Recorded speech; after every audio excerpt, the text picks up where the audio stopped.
Oke, assalamualaikum warahmatullahi wabarakatuh, teman-teman semua. Ketemu dengan saya Ridwan Ilyas di playlist komunikasi data dan jaringan komputer. Kita masih ada di bab tentang protokol TCP/IP, tapi di bab tersebut ada satu subbab pembahasan tentang domain name system ataupun biasa disingkat dengan DNS.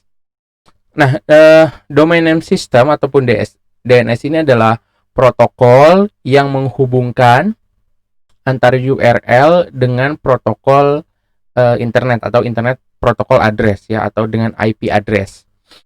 Nah, untuk mengakses internet, kita itu sebenarnya kan mengakses IP address dari alamat website yang kita tuju atau email yang kita tuju. Nah, kita sebagai manusia tentu akan merasa akan sulit ya kalau menghafalkan nama-nama alamat tujuan uh, dengan menggunakan IP address karena bentuknya angka-angka. Ini jadi tidak apa ya, tidak semantik lah gitu ya, tidak terlalu semantik untuk bisa dipahami gitu ya. Mungkin hanya sebagian orang nanti yang bisa menghafal. Nah, oleh karena itu perlu adanya domain name system yang dalam tanda kutip dia bisa menerjemahkan dari URL Uniform Resource Locator yang dimasukkan oleh user ke dalam IP address sesungguhnya tempat server itu berada. Nah, misalkan kita mau mengakses situs Unjani, website Unjani yang publik. Website Unjani itu IP publiknya 18.136.12.236. Nah, tentu kan tidak apa ya, tidak mudah orang untuk menghafal. Kadang saya juga lupa gitu ya dengan alamat IP ini. Akan lebih mudah jika kita ingin mengakses website unjani.ac.id itu dengan menuliskan gitu ya apa namanya, di web browser kita dengan nama tadi unjani.ac.id dibandingkan dengan menuliskan apa namanya, uh, alamat IP-nya gitu ya.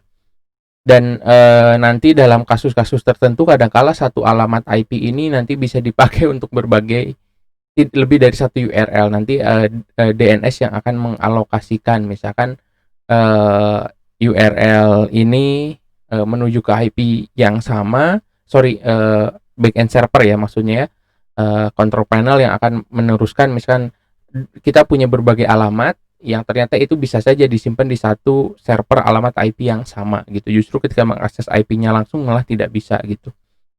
Nah, fungsi DNS pertama itu DNS bekerja meminta informasi IP address sebuah website berdasarkan nama domainnya. Jadi dia akan mengkolek IP address dari nama domain. Lalu kemudian DNS ini meminta juga URL sebuah website berdasarkan IP address yang dimasukkan. Dia juga bisa bekerja untuk meminta ya, meminta URL dari sebuah IP address yang memang dimasukkan.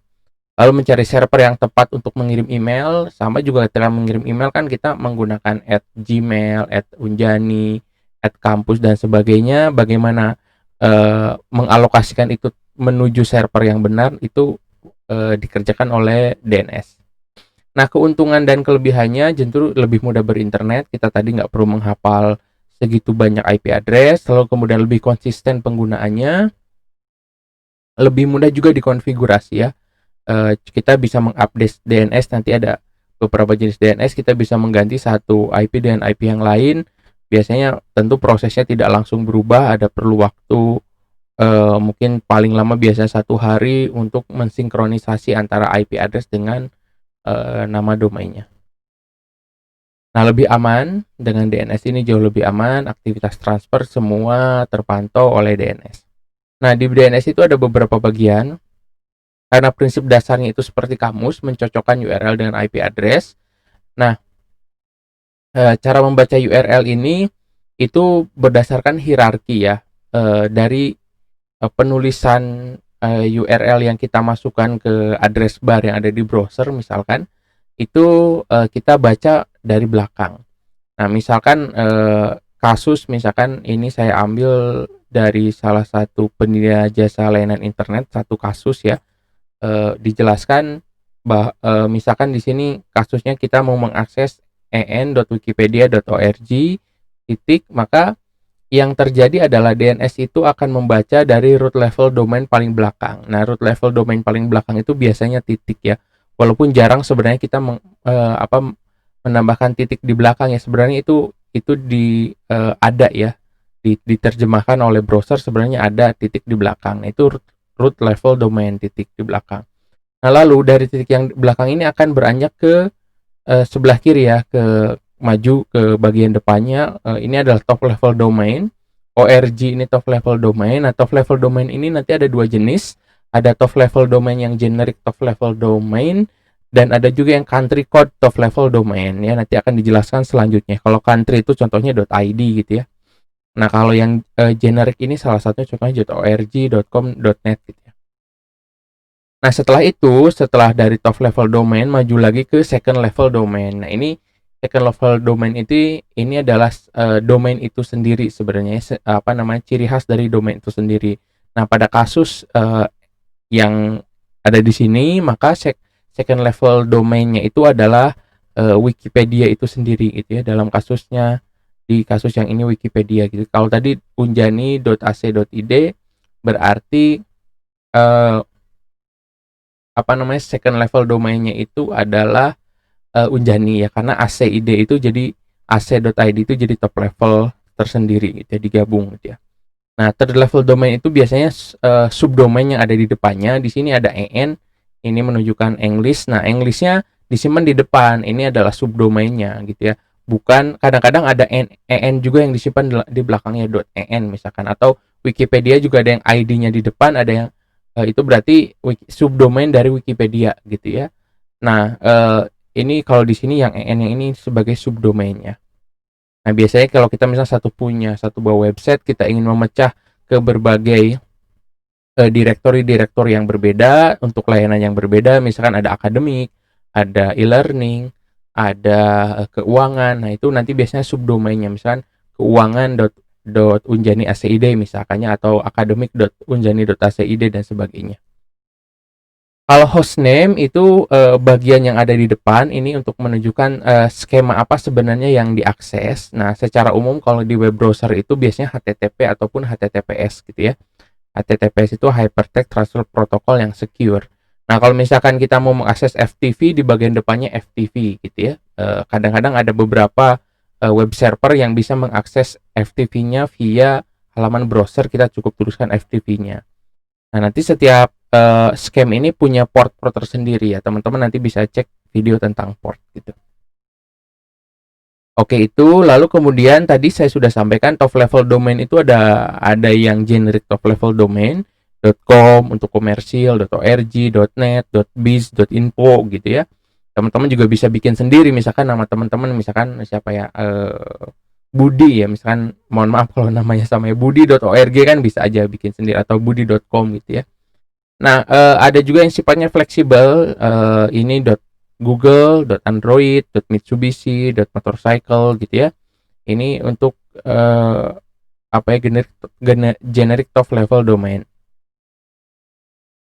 Ada .basketball juga. Nah, yang country code top level domain atau CCTDL ini yaitu berdasarkan singkatan dari nama negara gitu ya. .cn, .d untuk Jerman, .eu untuk Uni Eropa, .es untuk Spanyol, fr untuk Perancis, in untuk India, id untuk Indonesia. Teman-teman sudah paham ya. Tapi ini TLD ya yang di belakang gitu ya, bukan ID yang tadi di depan. Kalau id.wikipedia itu berarti subdomain. Tapi kalau misalkan ada wikipedia.id, berarti ID-nya itu adalah country code top level domain. JP itu Jepang gitu, US itu Amerika Serikat, UK Inggris. Oke. Nah, ada juga selain dua tadi yang umum, ada sponsor top level domain ya. Ini untuk organisasi yang memang dia ingin punya gengsi tersendiri gitu ya. Bisa aja di belakangnya menggunakan top level domain tersendiri, misalkan .aero, .edu ya untuk sekolah ataupun kampus, .gov, .jobs, .museum, .pos, .mil misalkan untuk militer gitu ya. Bisa juga travel untuk travel agent. Nah, kita coba lihat beberapa cara kerja dari DNS. DNS itu pertama secara basic cara kerjanya itu melakukan query. Jadi mengambil IP address berdasarkan URL yang dimasukkan di file host yang dia punya atau di cache memori yang dia punya. Nah, ada mekanisme yang rekursif. Biasanya ketika DNS ini punya informasi sesuai dengan yang memang dicari ya, maka langsung akan menampilkan informasi yang relevan gitu ya. Tapi kalau nggak ada, maka dia akan menampilkan pesan error. Nah, kalau yang iteratif query, ketika informasinya tidak ada di cache ya, maka DNS ini akan bekerja mencoba mencari dari DNS lain yang masih satu zona dengan dia, gitu ya. Karena bisa jadi di DNS lain recordnya ada, tapi di DNS yang kita akses ini nggak ada. Ada yang non recursive query ya. Kalau yang ini tidak memerlukan root server atau authority name server karena memang data cache-nya cukup besar. Nah, untuk yang recursive resolver gitu ya, ketika user memasukkan URL dan tidak menemukan hasil yang valid, biasanya sistem akan mencari informasi di ISP gitu ya. Misalkan kita mau set sendiri DNS di rumah kita kan bisa aja ya. Ataupun di lokal kita mau di set DNS juga bisa aja. Nah, ketika tidak ada, maka dia akan mencari ke ISP. Biasanya Internet Service Provider file hostnya itu jauh lebih komplit menyimpan record dari IP address dan URL. Nah, bisa jadi kita juga mengambil dari root name server.